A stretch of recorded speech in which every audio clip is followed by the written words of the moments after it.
আতঙ্ক কাটিয়ে পাবনায় জনজীবন স্বাভাবিক হয়ে আসছে। খুলতে শুরু করেছে বিপণী বিতান ও বিভিন্ন প্রতিষ্ঠান। তবে গত কয়েকদিনে শহরে থমথমে অবস্থা বিরাজ করলেও এখন মানুষ ঘর থেকে বের হতে শুরু করেছেন।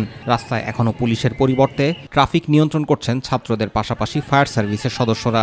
ট্রাফিক পুলিশের দায়িত্ব পালন করতে কষ্ট হলেও খুশি ছাত্ররা। আমাদের ট্রাফিক যারা ছিল তারা কত কষ্ট করছে রোদ ঝড় বৃষ্টি উপেক্ষা করে, আমরা সেই কষ্টটা অনুভব করতেছি। আমরা রোদে কাজ করছি তবুও আমাদের কোনো কষ্ট হচ্ছে না। দেশের মানুষ আমাদের অনেক সাহায্য করতেছে।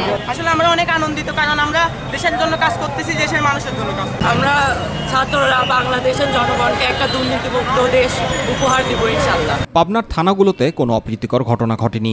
সকল পুলিশ সদস্য আছেন উপস্থিত, আর সেনাবাহিনীর সহায়তায় চলছে পাবনা সদর থানার কার্যক্রম। সদর থানার সমস্ত অফিসার ফোর্স তারা কর্মস্থলে আছে, তারা কোথাও যায়নি।